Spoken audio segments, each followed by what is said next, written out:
Hello and welcome to the Great Outdoors Photography Podcast, episode 163. Hi there, this is Brent Berger. I'm your host for the Great Outdoors Photography Podcast. I'm so glad to have you here, and I'm thrilled to be talking about this topic that we have here, sunrise over Mount Newhall, Unalaska Island. It is my print of the month for December 2023. As you know, I'm doing these monthly print releases where I'm looking at either going out and grabbing a new image or possibly looking at my library of images. And thus far, somewhat, I've done a little bit of my library of images. I've done a little bit of new imagery for, going out and specifically grabbing an image. This particular image comes to us from Unalaska Island, and I'm going to tell you the story about it. I'm going to tell you the background behind it, the design elements, why I like this image, why it moves me, and I just think it works, why it's a successful image. But Unalaska Island was such a great place, and you can kind of see why I think you're in just the light and just the overall sheer magnitude of the place. I was a little bit surprised, I guess we can say that, a little bit surprised by the idea of how the mountains just kept going. And when you think of the Aleutian Islands up in Alaska, for me anyway, I sort of think of these little islands. I mean, it's a very long chain, but I just kind of think of these little islands, these little rocks that stick out of the ocean, stick out of the Bering Sea, out of the Northern Pacific Ocean. And here we have, this is the first major island in the Aleutian chain. And it's just going on and on and on with mountains, it seems. Now, this is the limit. You see, 2 or 3 or 4 layers there. And so this is the limit of those mountains from this direction. But anyway, it was just a little bit of an eye-opener, I guess, is the main idea of what we're looking at there. The background story, the whole idea behind this image, how did it come about? Well, this is way back in December 2019, a glorious time before we knew what COVID was. And anyway, I probably shouldn't even mentioned that, shouldn't even gone there. But I was looking and kind of itching like normally happens and looking for a place to go. And I've been wanting to go to the Aleutian Islands, in particular Adak Island. I really would love an opportunity to get out there. But thus far, it's just eluding me. In part, well, I guess the costs and the logistics and stuff, of course, but that is just way out there. So I figured I would rather do something that was a little closer in and a little more developed and a little more developed as a tourist traffic or just industry traffic. So there's huge amounts of fishing going on in Unalaska Island. Dutch Harbor is the name of the town there, the major name of the town there. And so I decided I had enough Alaska Air Miles. I was going to use some Air Miles and make it happen. And so at the time that I reserved these Air Miles, it wasn't that expensive. I forget exactly what it was, but it was I remember it being fairly affordable. Now, Alaska themselves do not fly there. They had a partner airline that they were working with. But in the time that I reserved the flight and the time that I flew there was an accident. An airplane went off the runway, and the airline that went off the runway was the one that was contracted with Alaska Airlines for supplying these Air Miles trips. Well, that relationship somehow got severed, in part, I think, because that airline ended up getting shut down. And so there was a little bit of time where I just wasn't sure, is this trip even still going to happen? Well, another airline stepped in, started covering those routes, and also honored the existing Alaska Air Miles reservations that were there, but they weren't taking any new Air Miles reservations. So I was like, okay, they're letting it still happen. I'm still going to count on it. And it was amazing. I loved it. Everything went without a hitch. It was beautiful. It was perfect. But I also put out a call before all that happened. I also put out a call to the listeners, and I was just like, hey, is there anyone who's interested in sharing expenses? This is really expensive. All I want to do is just split the cost with you. There's an Airbnb, there's a rental car. These are the major costs we have to concern ourselves with. On the island, there is a Safeway grocery store, so there was an opportunity to get an easy source of groceries, so that was nice. And so a fellow named Randy, he's out of roughly the Seattle area. He responded, and didn't know him from Adam, and it worked out really well, though. He was a wonderful companion to shoot this with, and I'm thrilled to have gotten to know Randy. And we actually went on another shoot, what was it, a year or two later in northern Idaho, central Idaho, somewhere in there.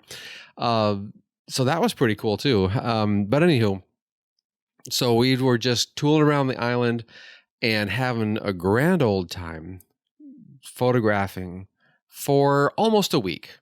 And yeah, it was just absolutely amazing.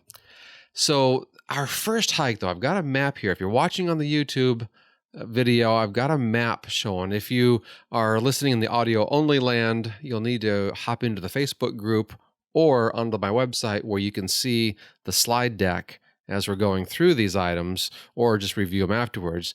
But you'll be able to see then a map of the northern portion of Unalaska Island. And the first hike we went up was a little place called Mount Ballyhoo. Now, as we're looking at this map, if you were to type it in, probably better to go ahead and just type in Dutch Harbor if you're going to do your own search. Mount Ballyhoo is right in the middle of Unalaska Bay. And this island is called, the little island that Mount Ballyhoo is on is called Amaknak Island. And so you climb up Mount Ballyhoo. It's a really steep climb. And then when we were looking mostly south, but also a little bit east, so this was sunrise, we're very far north. And so this makes a whole lot of sense, of course, with the direction that we're facing. But also it was in the neighborhood of about 11 o'clock in the morning. So the sun rose in the neighborhood of 8:30 to 9 a.m. And then the sun was up pretty high already by roughly 11 or so when this shot was made. And it was such a tough climb that I just had to leave the backpack. I don't know if I was just not in good shape. Now I wasn't feeling very well. In fact, that night I got kind of sick. Now I know why I got sick. It had nothing to do with anything of a normal illness. It turned out that I'm allergic to certain things. I ate some of those things the day before and it was finally hitting me. And now I know, but at the time it was just like, what's going on? So I had to leave my backpack halfway up the mountain and just continued up. Got to the crest of the mountain and was looking at various compositions all around. You have 360-degree view. But this shot still wasn't from the very top of the mountain. I was still on the side of the mountain a little bit of Mount Ballyhoo. And incidentally, on the other side of Mount Ballyhoo, there's this army base from World War II. That was also amazing. That is so cool. So many good memories from Unalaska Island. But anyway, the light just suddenly kind of came alive. I mean, it was kind of cool already and things were looking good. And those clouds are just moving through. There's a lot of movement up there. And with those clouds, it's not like they're just gently kind of going by. You had to have a fairly fast shutter speed to make sure that they were frozen, if that's what you were going for anyway. So the light just, after a while, it just started to really come alive to the southeast. I should say southeast really. And just became really brilliant. And then as the clouds are moving through, you get a little more concentration here, a little more concentration there as the sun is beaten through. And it just turned out really cool. I got several shots, and the shot that we have here is one of those shots that just really resonated with me, and how it just really came together. It really ended up telling the story of what I was hoping to get across, the idea of the majesty of the mountains, the majesty of the light, the incredible nature of this very much treeless landscape. There's no trees, at least in the wilderness area. There's no trees in the Aleutians, and it's all this tundra, these grasses and things like that. And so this, with the layering happening and such, this just really came together and just really said in one shot, this became the quintessential, this is what it's about kind of an idea.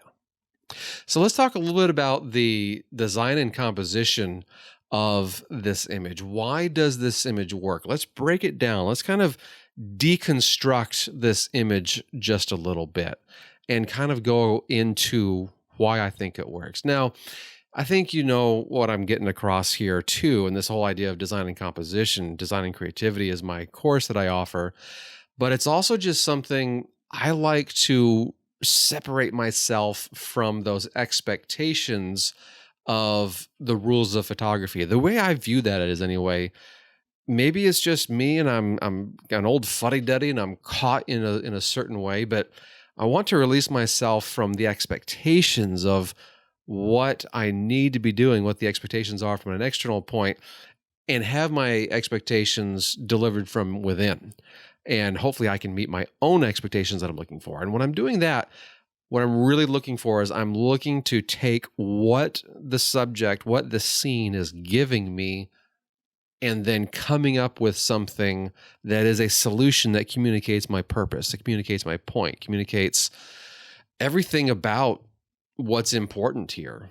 And it starts out with a light and color. So in this image, I think we're going to go mostly, I think, in order of importance, the order that I view the importance in anyway.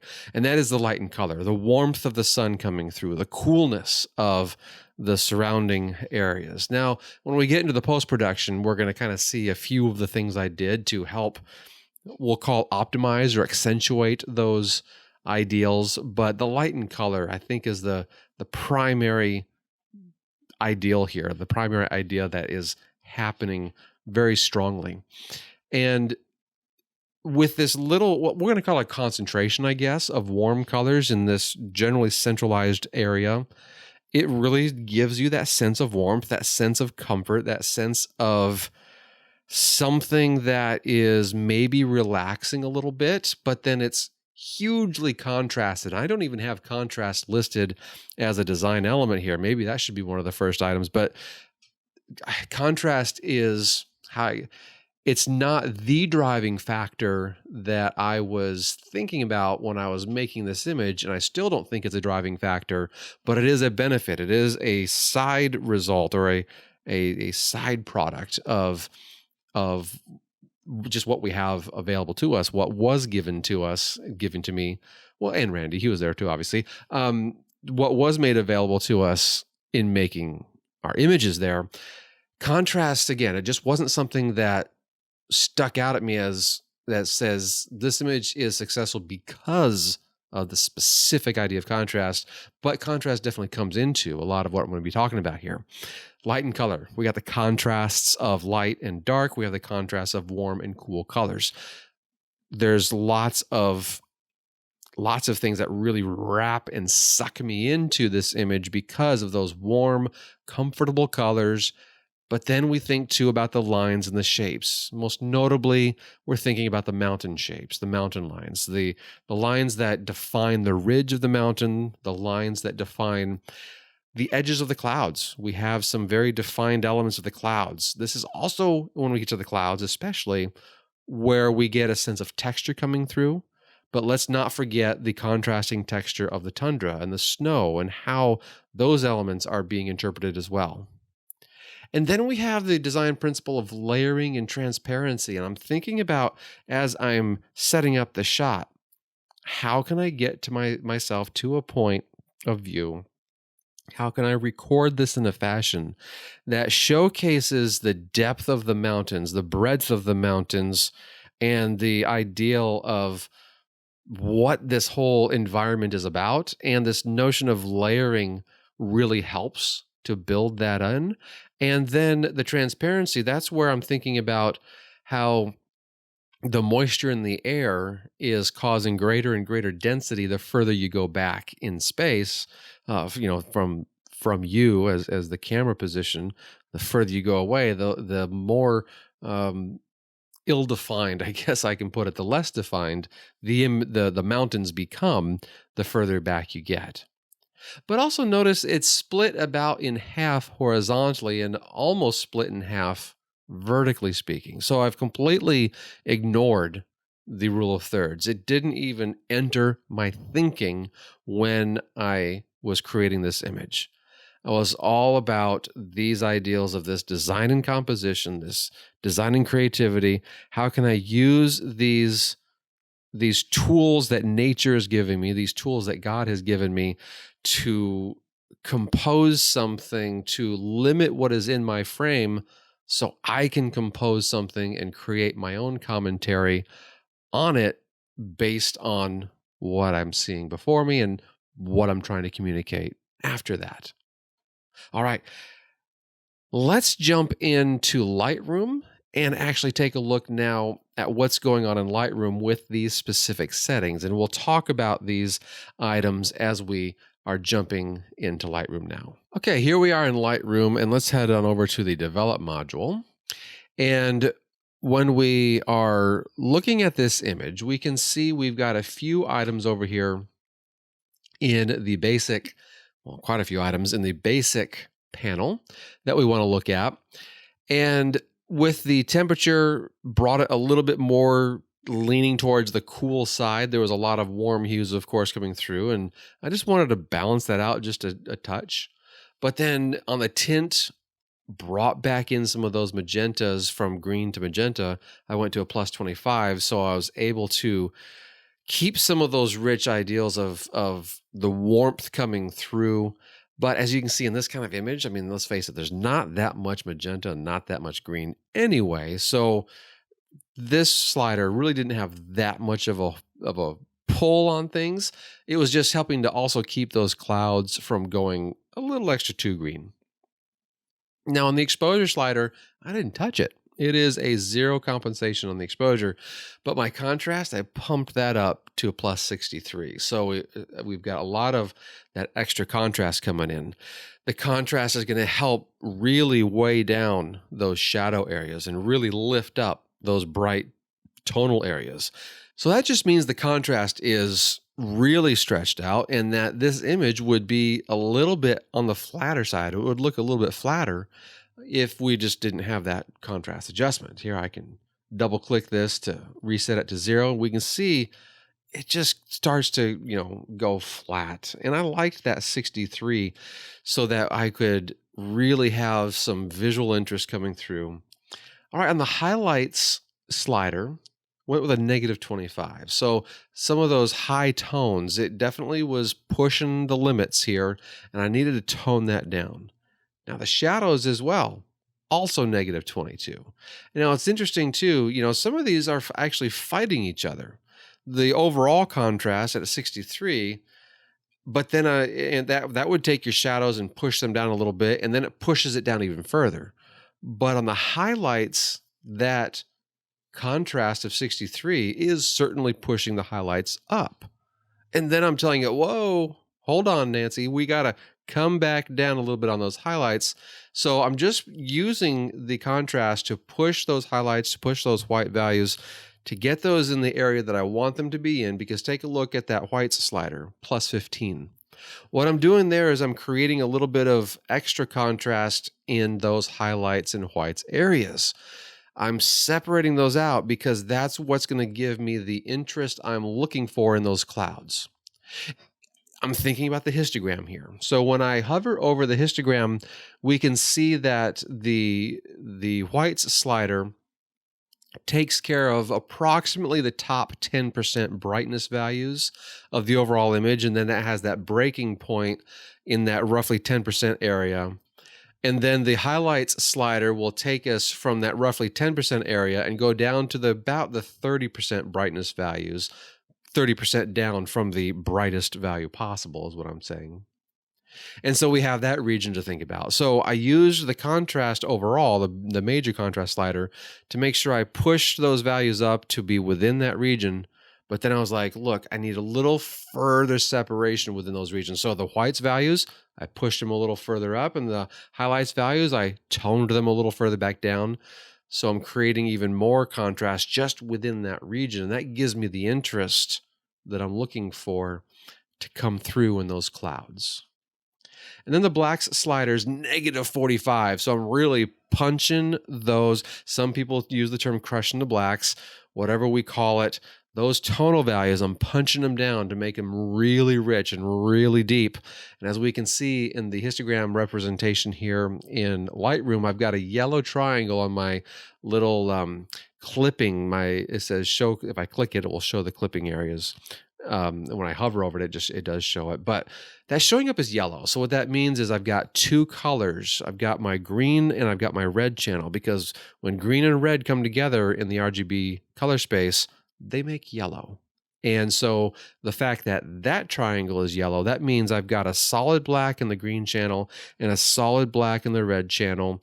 And that's enough for me. I have just the tiniest amount on the extreme far lower left corner. You can see is a brightish kind of blue. When I take my mouse away from that little triangle, it goes away. And so that's the only thing that qualifies as a quote solid black. But the rest of it is really, really deep and really smushed down on those, as we'll call it, smushed on the histogram, as it were. Then on the texture, brought it up to a +15 and a clarity +40. I like the differences in how those two items behave.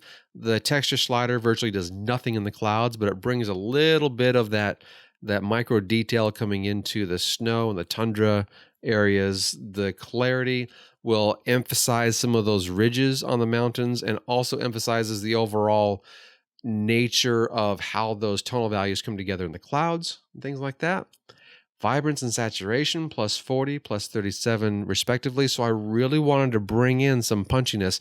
We talked about the contrast slider adding a lot of interest, and then of course this vibrance slider in the saturation slider, that's going to really bring some life to it too. So if I were to zero out all those items, this would be a really flat image. And I just knew we had something good there. It's about all these settings are about optimizing it and trying to make it happen for the optimization of the overall tones in the image, the overall colors. Now in the color mixer, this is the HSL sliders that I'm thinking about. And so on the saturation, I went with the orange and the yellow and boosted those a little bit. And then on the blue, I boosted that just a tiny amount as well. So you can see with my overall saturation, my overall vibrance, those weren't enough. I wanted to give a little extra attention to those yellows and those orange colors. And then the blue, I just brought those up to a minor degree. And then let's see, on the detail, just a little bit on the sharpening. These are the basic items that I have always going in on the sharpening. I bring my amount down to 25. This is an original default amount that Adobe has had for eons and eons. And then in the neighborhood of a year or two, maybe 3 ago, they boosted the default value to 40. I just find that to be a little rich. So I always tone that down as a default. That's just part of my import process. I don't even think about it. It's just done. Then the detail, bring it in at 50. That's about trying to counteract what that low pass filter does, the anti-aliasing filter. And so usually there's an extremely minimal amount of detail that comes back when I slide this up, but I do get a little bit of detail coming in sometimes, most of the time. So I do like to see that. I was thinking this was one of the images where I did a color grading actually, but I can see here I have no color grading applied.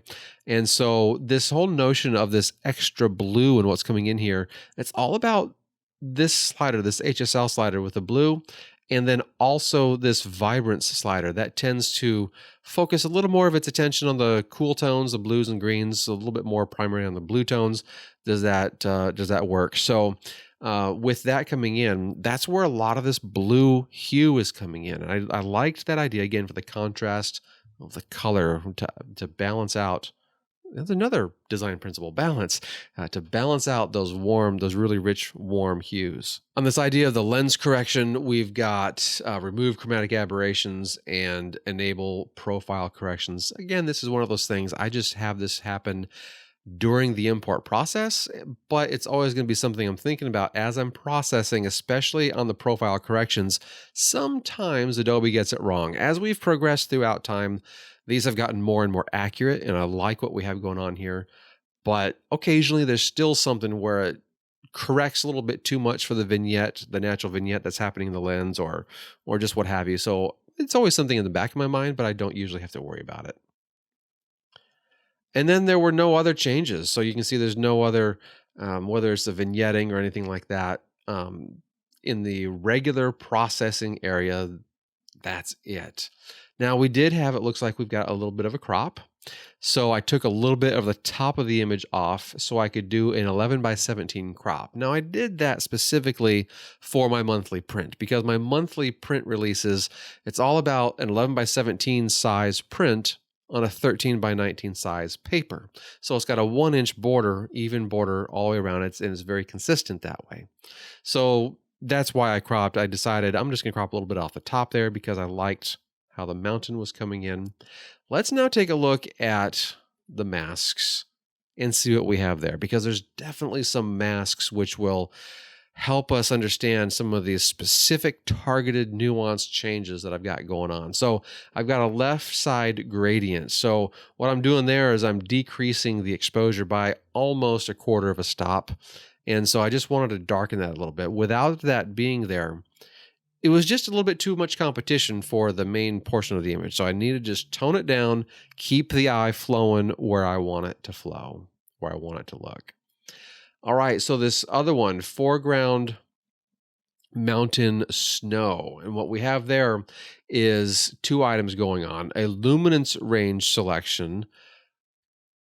Then it's brought into also a brush selection. So they overlap each other. They interact with each other. So the reason I did it this way was I wanted to grab just a targeted swath of the mountain, but I also only wanted to target just the snow. So this luminance range allows me to target just the highlights regions and it forgets the shadow regions. But then that brush targets, all right, just this region over here in this portion of the image, not the entire image. And so that's what that's about. So with that adjustment, and then when I have it hovered over here, you can see exactly where it's being applied. With that adjustment, I have a whites slider adjustment of plus 31, and that's the only thing. Oh, I have a temperature there of a plus 5, a temperature adjustment of plus 5. So that looks like it's the only thing going on with that. So when we go here to the next one, darken the darks is what I call it. This is kind of a almost a custom vignette because I can see a couple of things are going on here too. I have a brush and I have a luminance range. So again, the same idea that I did with the mountain snow, but I'm doing the exact opposite in the fact that I'm getting the darker values. And then I'm using the brush to limit it only to the lower portion of the frame. And so let's see what I'm doing here. With the darken the darks, this is purely just a blacks slider of -5. And then my final one, vignette radial. So while I didn't use the standard processing area way at the bottom, where we have the effects element, and then we can do a post-crop vignette in there, I used the radial mask to do a radial gradient, and then I inverted it, and then I did almost a third of a stop exposure on the negative side. And then looky here, this is where we have a -5 set to the temperature. That brings in more blue tonal values to this vignette area. So I'm influencing it a little more strongly in the blue. And then I'm taking a -2 on the tint, which brings in a slight amount of green as well. So we're enhancing those cool tones in the outer region of the image. And that is the extent of the masks that we're using on that. And now it is time to make a print. Like I said, this is my December release for 2023. And it's a fantastic way to get a print for your home or office. And these are 13 by 19 sized prints. And they are all going to be the same size. So if you were to get a collection of the prints, you're able to have, if you wanted to swap it out every month, you could buy a 13 by 19 frame and then you just swap it out with the new one that comes out. And you'd be able to have that rotating through, or of course, just get more 13 by 19 frames and populate your room with it, populate your office with it, whatever the case is. But let's take a look. We're going to do printing in Lightroom. And to do that, we head on over here to the print module. And so this print module is pretty slick. I do already have it set up, but we want to set up down here in the lower right-hand corner. We use this page setup button. We want to make sure, number one, we're going to select the proper printer. When you do that, it gives you the native paper sizes that this printer supports. Now, it does support custom sized papers, but I like to go with the ones that it just natively supports. It just makes our life a little bit easier, really. So we've got the A3 Plus, which is a 13 by 19 size. And then it could potentially get a little bit confusing. We have this other button here for print settings. And then when we come down over here, let's change this item. So we are in our print 2. We're over on the far right-hand side. We're going to change it to printer. These two buttons change now. And so this printer button down over here is basically going to be the same kind of idea as this print settings on the left-hand side. It looks drastically similar. So I've clicked on the print settings button and it looks drastically similar to the print dialog box. This is where you're going to set things like in your printer options, you're going to come out here with your quality and media and things like that. So if I do that and I come over here to printer, it's the exact same thing. Why does Adobe do this? I have no idea. With the exception of, let's take a look, because here we have a print button. Under the print settings button on the left-hand side, when I click that, I have a save button. I do not have a print button. So that is the only difference that you have, because you can set up your items here that you're going to set up, but then you just save it. Now the convenience there is if you know you've got them set up right. So let's go ahead and do this basically. So I'm going to come here to my printer options. I'm going to go to quality and media, photo paper plus semi-gloss. I know this is what I want because I'm printing on the Canson Infinity Barita Photographique. And this is a little bit of an older paper. They now have a version 2 of this paper, but I still have a few sheets of the version 1. So I'm going to go ahead and move through these and then we'll start using version 2. But anywho, these items, so we want the media type, and then I want the print quality set to high, and then I'm going to hit OK, and then I hit save here, and then once I get all these other parameters set, I can just hit this print button. I don't need to go through all that process again. I am in such a habit, though, that I usually hit this printer button, and I avoid hitting this print settings button. I just hit this printer button usually is how I usually do my workflow. So it just depends on how much confidence you have. Did you get it set up right? And did anything change? I'm of the school of thought, this paper is like what, $4 or more just for the sheet of paper? I am interested in not wasting that. So I always like to double check my settings. But let's go through here really quickly and just see the setup of the print module item. So we've got a margin here of 1 inch all the way around. That gives us basically an 11 by 17 cell size, which is the print size. So it comes in at 10.95 inches by 17.02 inches. I'm like, close enough, whatever. I could hit this zoom to fit, which should then completely fill the cell, where if I didn't do that, it's going to limit it to the crop that I have set in the develop module. Well, now I hit zoom to fit, it's actually going to totally fill this exact size here. If I didn't like that, if I wanted to make this completely 11, and see, it's not going to like that. It's only going to allow me up to 10.95. There's certain whatevers. That's fine. I will live with it because of these margin settings. It's close enough, and I'm not going to worry too much about it.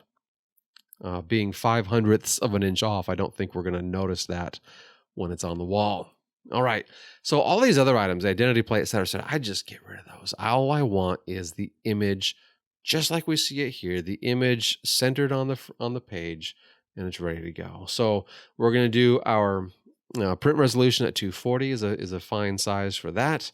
Our print sharpening, standard matte. I only have matte and glossy. This is a semi-gloss type paper, a luster type paper.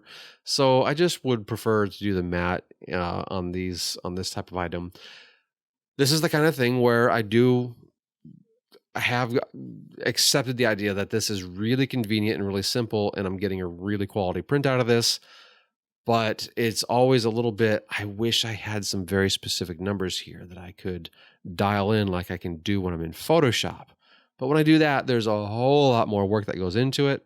And I'm just interested in being able to have this come out fairly conveniently is probably the best way to put it. All right, then on the color management, I really want to make sure that I choose the proper ICC profile.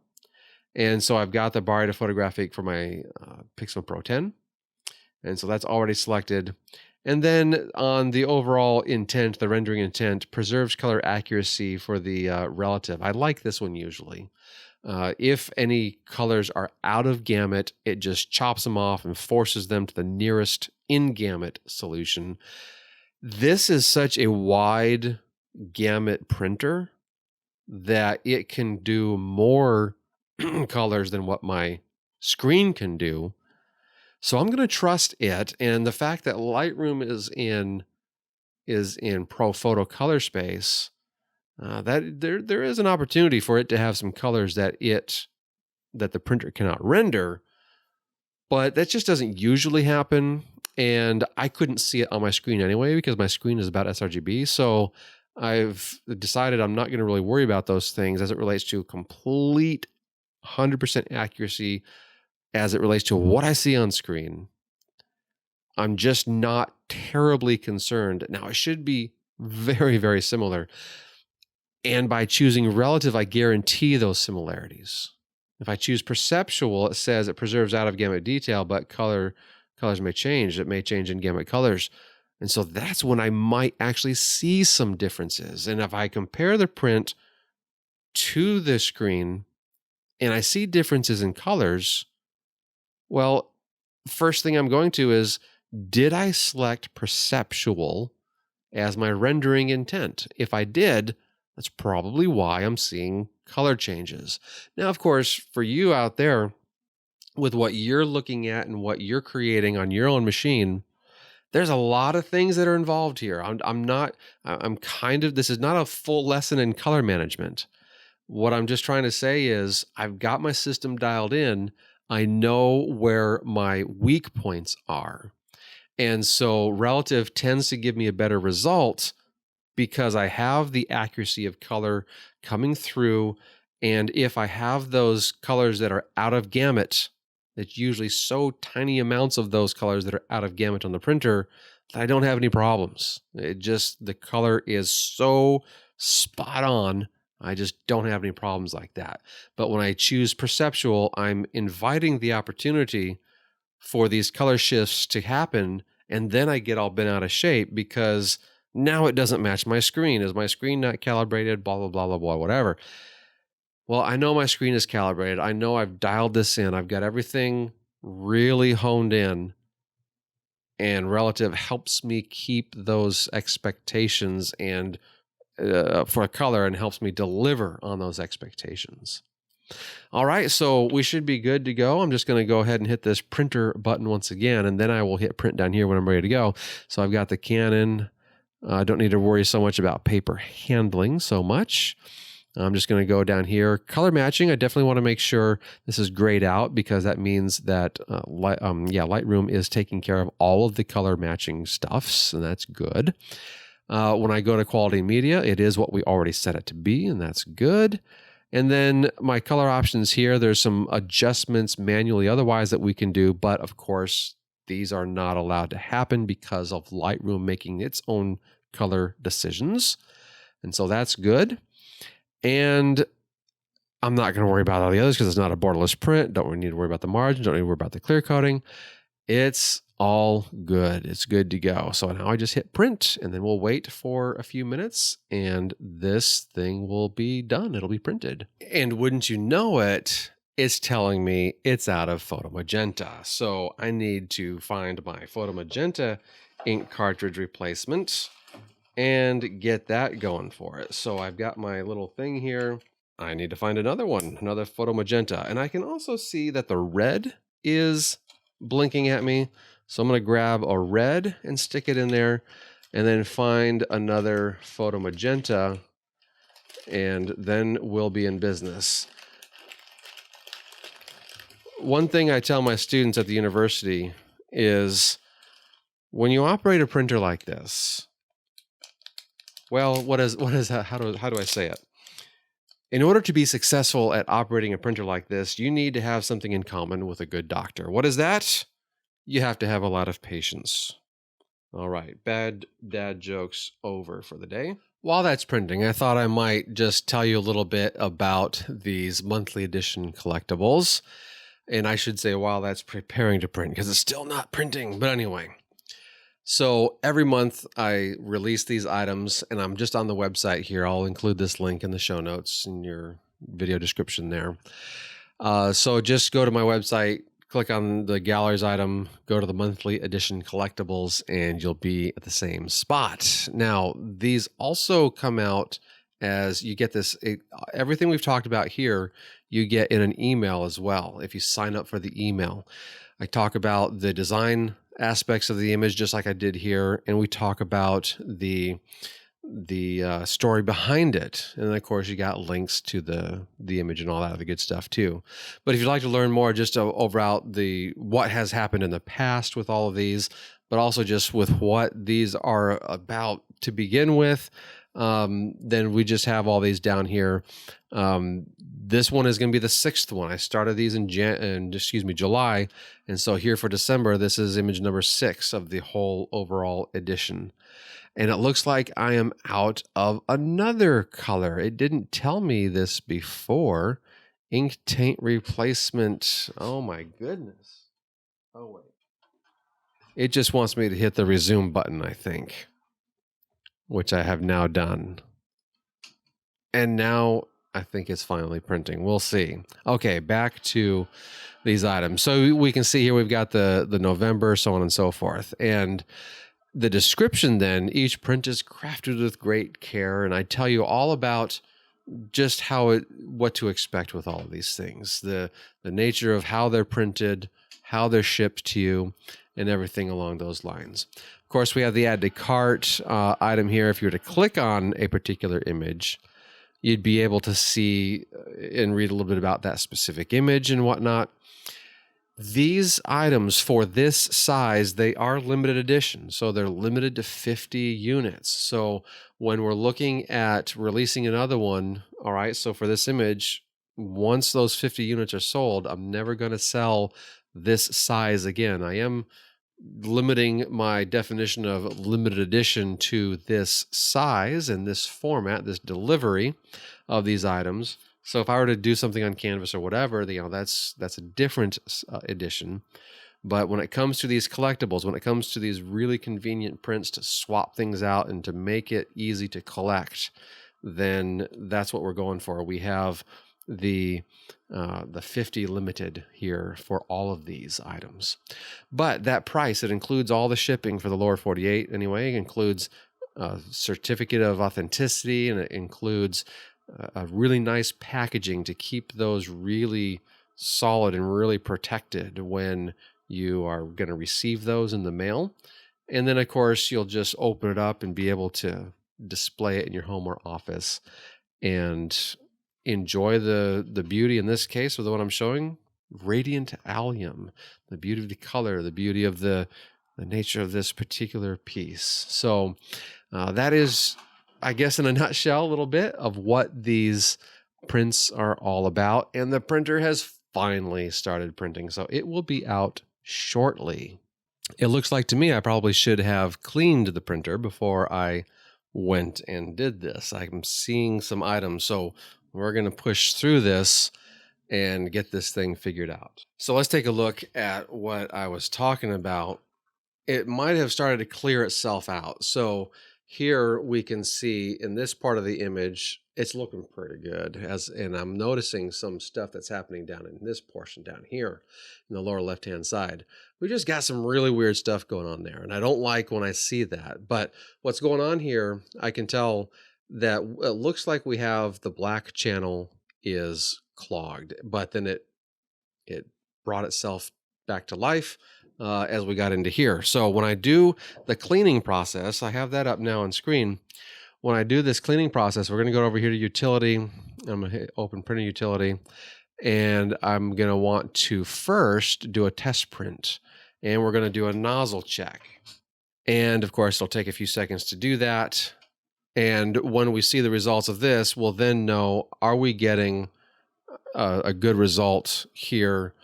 Gonna get a good result on the paper. But yes, with that, boy, howdy, I definitely should have done that. It's been a couple of weeks since I've printed, and so sometimes it will have some clogged nozzles when it sits for a little while.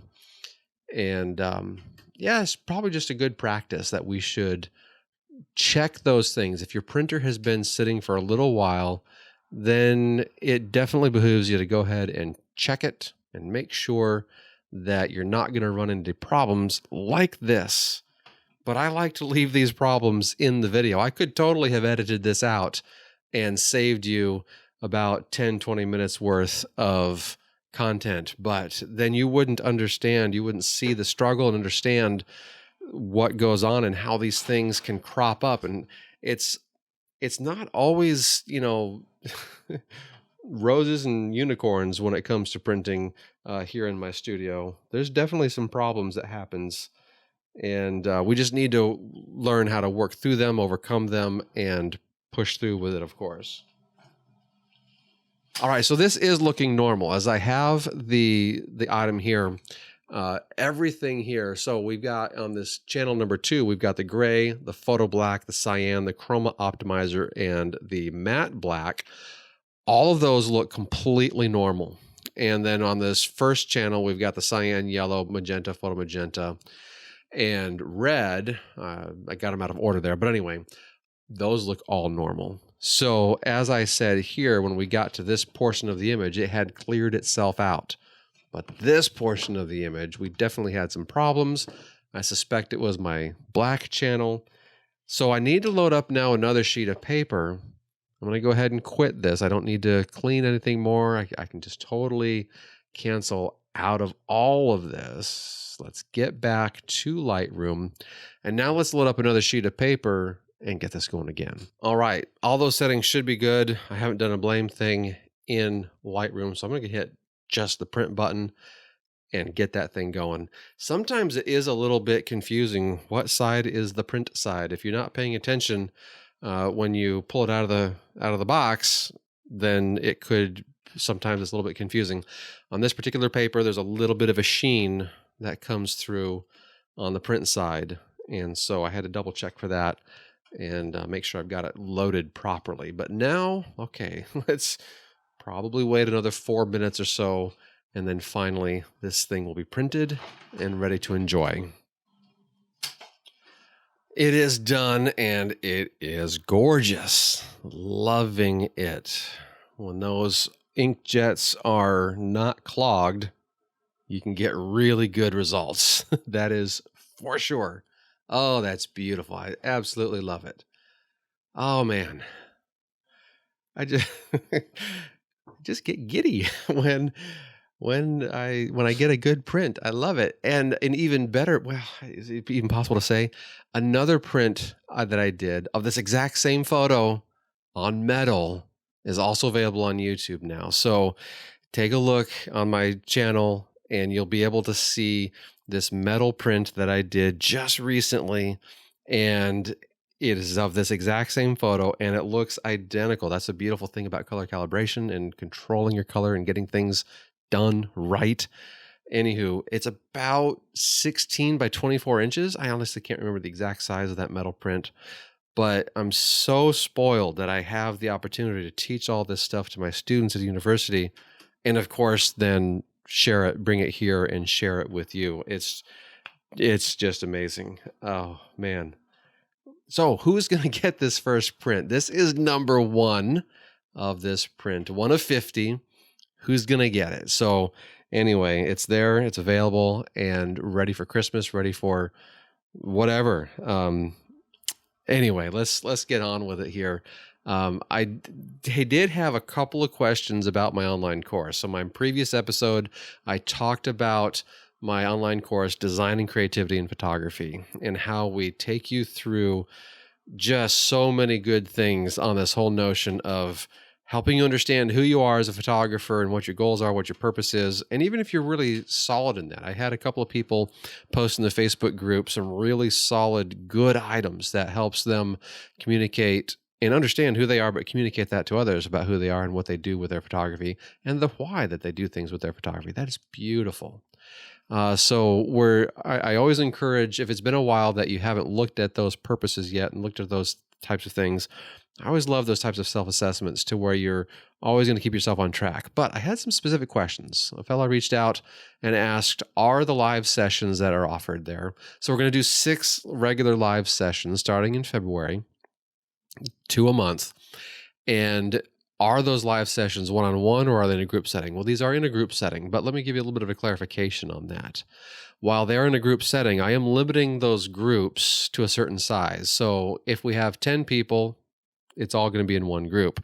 If we have an 11th person sign up, we'll be splitting things out. So I'm going to then offer 2 sessions. So please come on in. Every 10 people, or, when we go past that 10th amount. So if we were to get 21 people, if we were to get 31 people, whatever the case is, when we cross that next threshold, then we're going to split out and do another group session so that we're able to keep the group sessions small and manageable. When we get more than about 10 or so, if I'm in person, I can handle a larger group. But if it's online, 8 to 10 is really a good size for a maximum size. We'll do it via Zoom. So you will need the Zoom app on your computer, or maybe you want to do it on your tablet or your phone or what have you.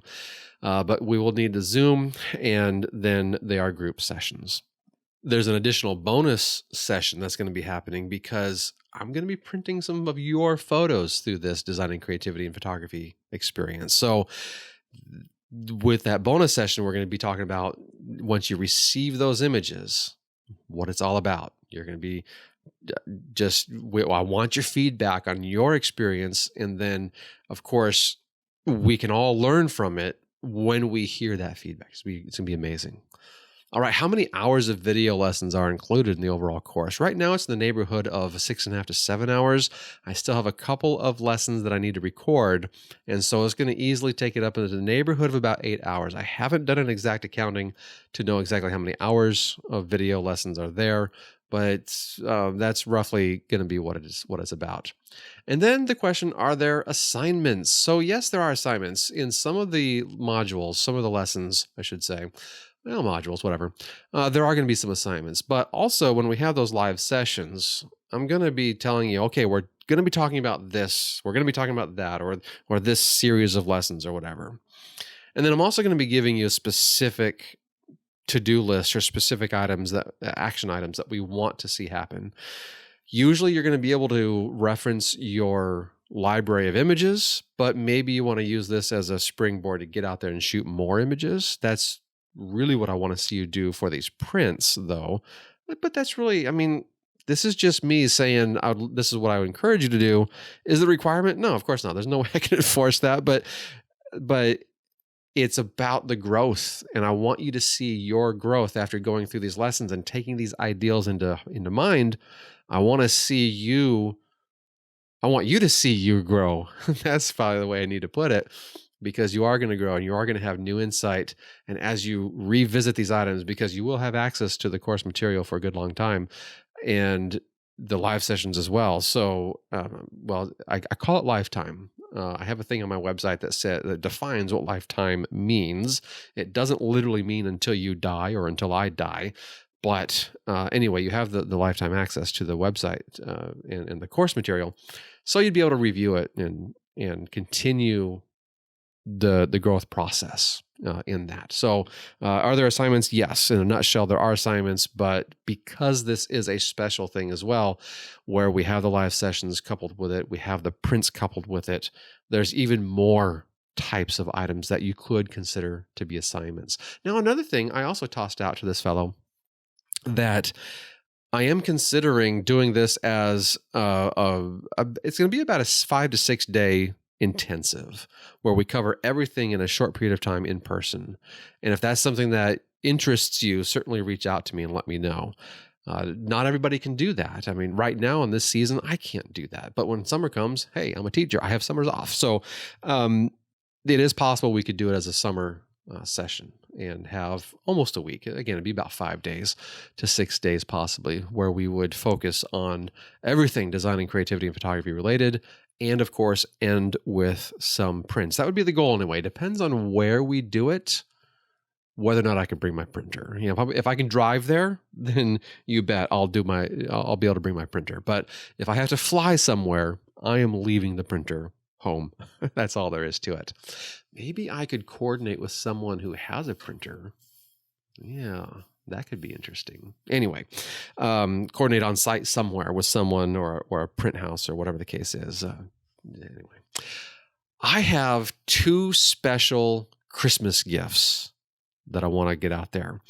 The first one is related to this online course. So I just answered some of those additional questions about the online course, and I want to extend this notion, extend this information out there. So I previously have announced that we've got 6 of your photographs that I print for you. So after you go through the lessons, whether again it's from your back catalog of images, whether it's new images that you're shooting, what you're going to probably do with your back catalog, you're going to be able to reprocess some of those items, and you're going to be able to understand, oh, I see this image in a new light with these things that I've learned, and that might inform how I might do post-processing. And so you might to consider reprocessing the image, and that would be amazing. I would love to be able to see you do that. Or you go out and shoot a new image. Perfect. Let's get you some 6 images, and let's get those in your hands so you can look at them and study them and put them on your wall and share them with your family and friends. That would be amazing. So 6 photographs that I'm going to print for you of your photographs. But if you sign up by December 26th, again, this is the thing I'm trying to get across here, that I'm basing it on the idea of it's a Christmas gift. So let's get you a few extras as a gift. No longer are we going to do 6 images. If you sign up by December 26th, you're going to get 10. That's a lot of images to put on your wall. That's probably too many, but I'm just throwing it out there for you anyway. That is my gift to you. I literally came up with this. This isn't some grand scheme that I've been hatching and I'm just unveiling it now. No, I literally came up with this like 2 days ago, and I'm just thrilled to be able to offer it to everybody. So if you sign up, though, this is what's related to the course. Now, I have another gift I'm going to be talking about that is not related to the course. I will get to that in a second, but 10 of your images. Now, you might be thinking, I don't have 10 images that I want to get printed. I bet you do. And the beautiful thing about some of our time that we're going to be doing, some of the assignments that you're going to have to do, is determining what images might you think about printing. And then we'll be able to talk about them in the group setting, and we'll be able to go through them, and we'll be able to help you understand this would make a good print because that would make a good, think about doing it this way when you're thinking about printing and things like that. And we're going to be really able to just have, oh my goodness, some awesome prints of yours coming through. I'm just getting so excited and about doing this with you. And it's going to be amazing to put these prints in your hands. I love it. And I know you will too. So 10 prints, but it's only for those who sign up by December 26th. So that's 4 additional photographs than what is mentioned on the site. Now, I'm going to leave it here to just you guys here on the YouTube video and you in audio only land.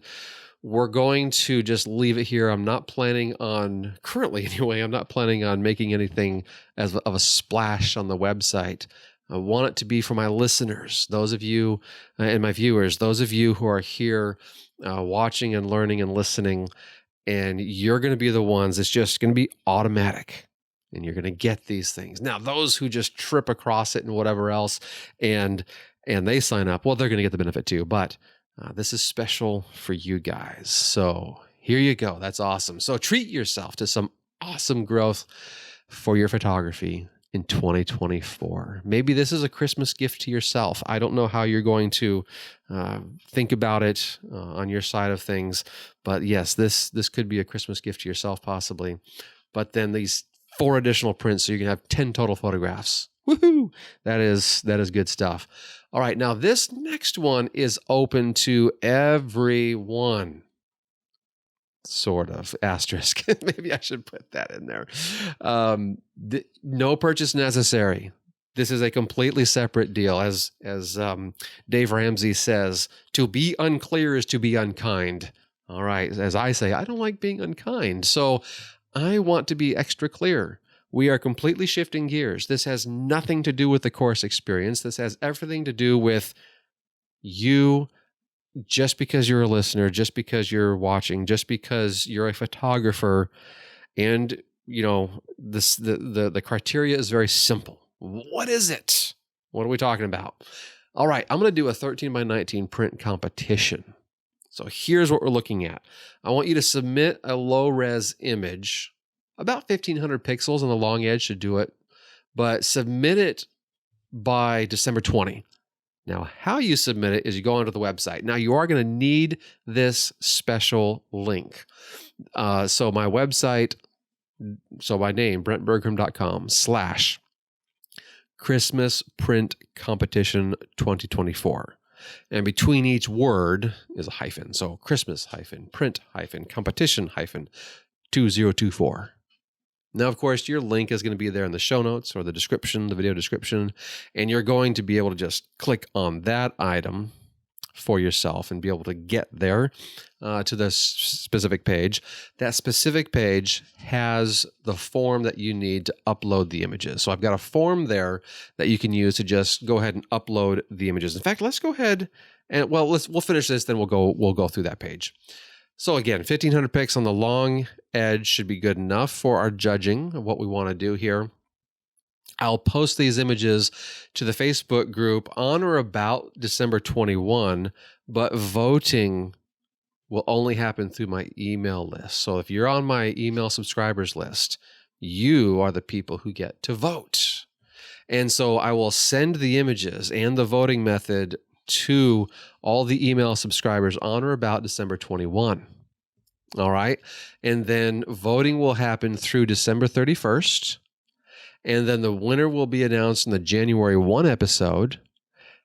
Or if I get a delay or something like that, it'll be the first episode in January. And then you as a winner, if you happen to be the winner, you must submit your print ready file by January 8 in order to qualify. So it's open to listeners. That's the asterisk I mentioned. Open to listeners in the lower 48. Only those on my email list can cast a vote. So use the link that's on the page, or also you find in your show notes, what have you. So you can cast your vote. Prints will be on archival, just like this, the archival paper, by either Kansas Infinity or Breathing Color. And then I will ship the winning photo to you for the one person who wins. I'm going to ship the photo to you when you give me your address. So when you submit that image, you're going to be able to then, of course, give me your mailing address, and I'll just ship it to you. So let's take a look at the website now. This one page, this Christmas Print Competition 2024 page, and it says use the form below to submit your image for the print giveaway. So as you scroll down, you can see this image submission form item. We'll get to that in a moment. This first form, the one that is up towards the top in this main image area, it says first name, email, and then it says sign me up so I can vote. This will put you on my regular email list. And again, the vote instructions and all that stuff is only going to go to those on this email list. Now, this email list, you're also going to get the items for these print releases and all the information there. You'll get information about the Designing Creativity and Photography course when I have things coming out about that and such and so forth. So you will be getting these other types of things, but as it relates to what's happening here in December, is specific to this item here. I'd love to have you sign up and be a part of the voting process. So as we scroll down, we're going to be able to see image submission form. Use this form. You just fill in your name, your email, provide a description. So it says include the title of the work or any other pertinent information. Really what I'm interested in is your title. And if it's untitled, then you can just call it untitled. That's fine. What I'm wanting to do, though, is make this rather anonymous. So when I make the images available, I'm not going to put your name with it.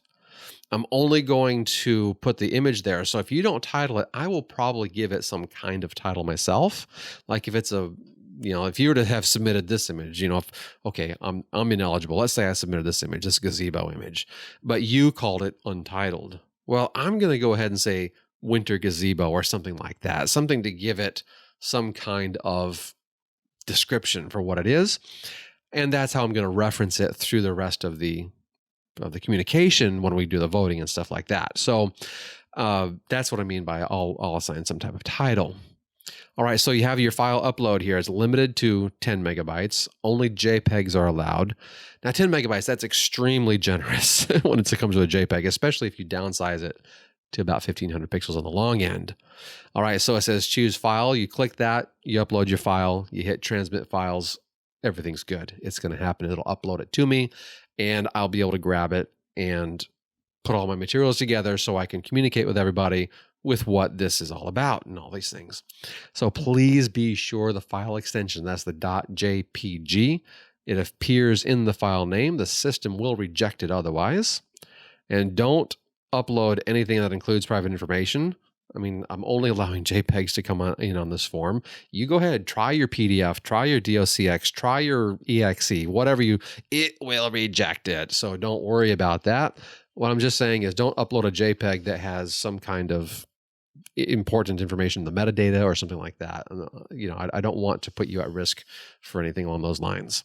One thing too, though, this form is not considered, quote, secure in that the image file remains unencrypted through this process. So anyway, I just need to make sure you're aware of that. So let's read through these contest rules really quick because there's a few more items here than what I've talked about previously.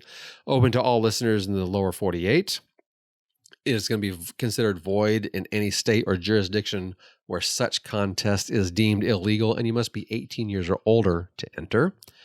You must own the full copyright of the photograph that you submit.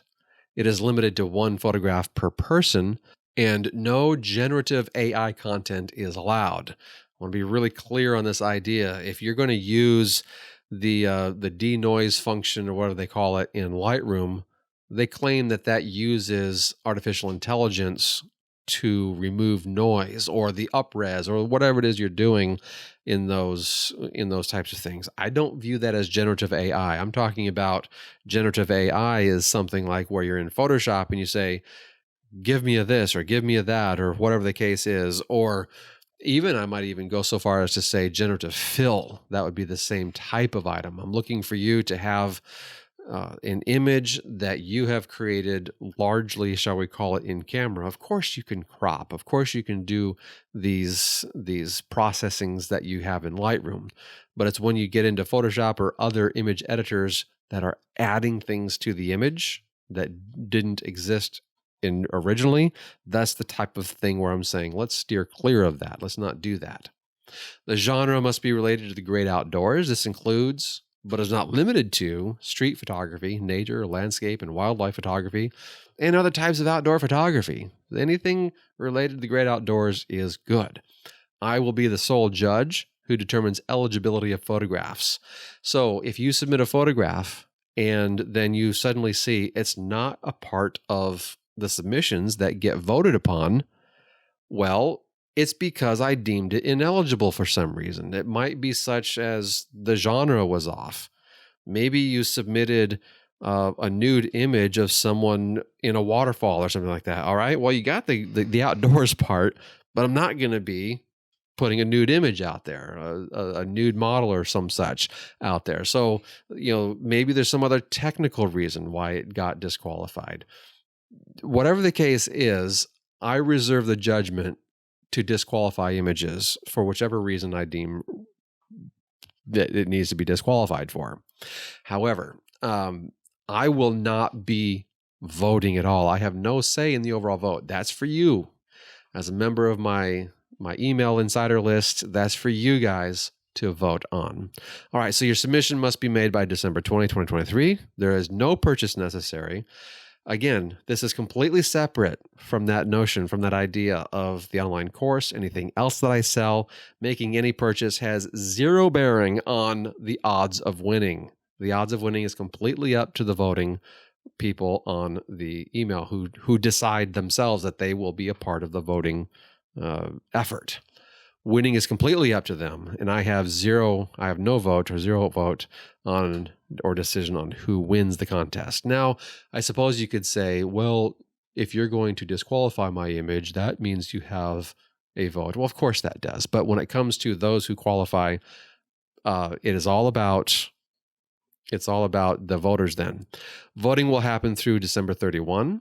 So it's 11 days. That'll be fine. The winner will be announced in the January 1 episode. That's of this podcast. And or the first episode of the new year, basically, if I happen to be delayed a bit. Now, I don't return to the classroom until January 8. So I should have plenty of time, it should just go fine. But let's face it, things happen. I'm just giving myself an out there.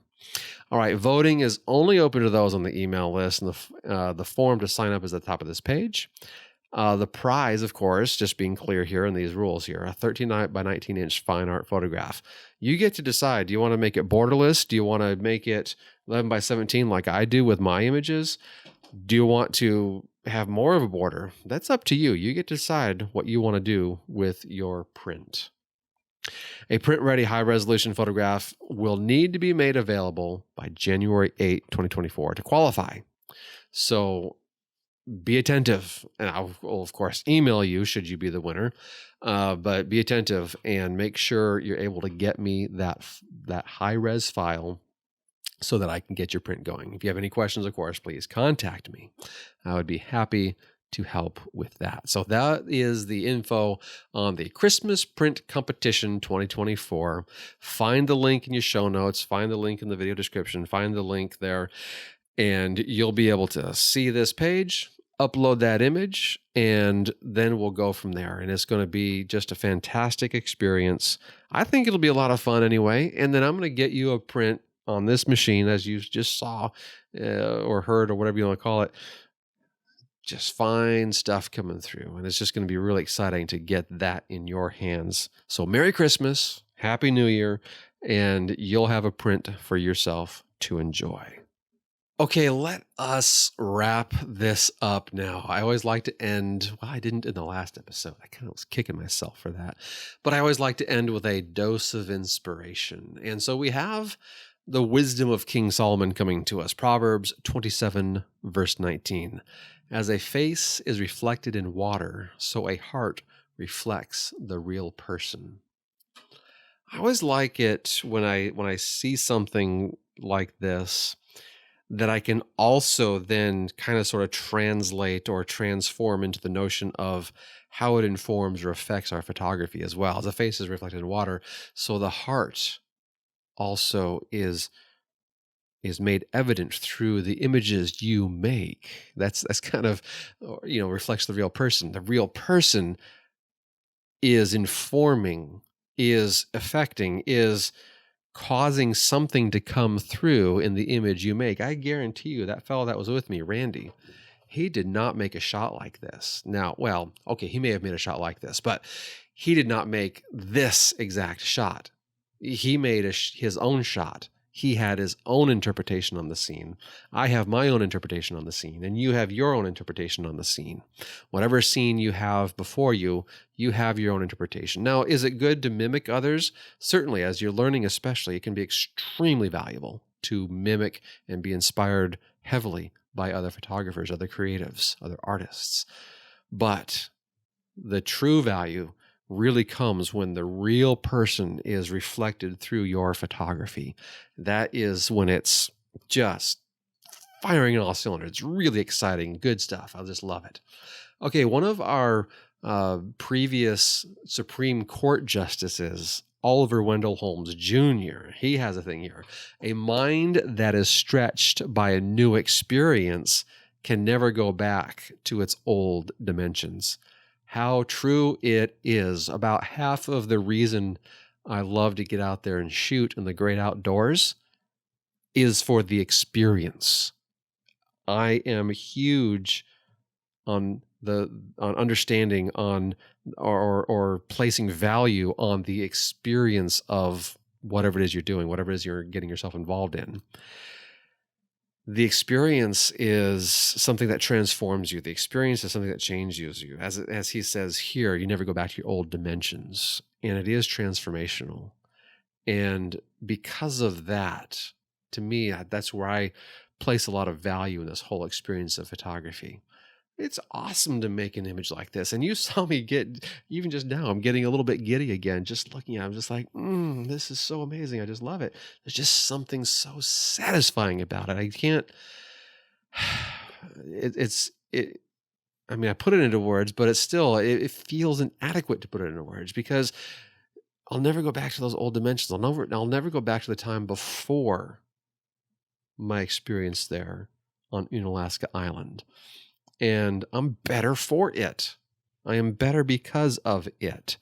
I'm a better photographer. I'm a better person. I'm a better husband, better father, better creative, better artist, better everything because of that experience. And I think that's valuable for you to be thinking about too. When you have an experience, you're better because of it. And that's definitely very exciting. All right, well, that wraps it up for us. Thank you so much for listening. If you've got questions, please do reach out. Brent at thegreatoutdoorsphotographypodcast.com is where you can find me on the email. Of course, look me up on the Facebook group or what have you, or my Facebook page, Brent Bergen Photography. You can message me there, whatever the case is, however you would like to reach me. I'm available for you if you have questions about any of these things we've covered today. If you have questions about the course, you have questions about the print things, the monthly print options, you have questions about the print process itself and things like that. I just wish to be able to, at least if I can't give you the answer, I'm going to help you, guide you in the right direction. But, hopefully I can get you the right answer as well, though. But anyway, again, thanks for being here. I really love it. Please do consider sharing this with a friend, whether you're on the YouTube and you just want to hit that share button and put it on your social media, put it on your on an email to somebody. Maybe you're in the podcast and you're just like, you know what, so-and-so would really like this. Text them a link to it. That would be amazing. I would love for your help because basically, if you will, my marketing budget is you. And when you enjoy something, when you get value out of something and you share that with someone else, they will then grow because of it. They will then be inspired, hopefully, because of it. And in part because of what you have brought them to, because they respect you, of course. And so they're going to then view this in the light of saying, hey, my friend forwarded this to me. That's important. So I just invite you to do that with at least one friend here this week. And that'll be it then. So again, thanks so much. Love doing this. Love having you here. Until next time, God bless and happy shooting.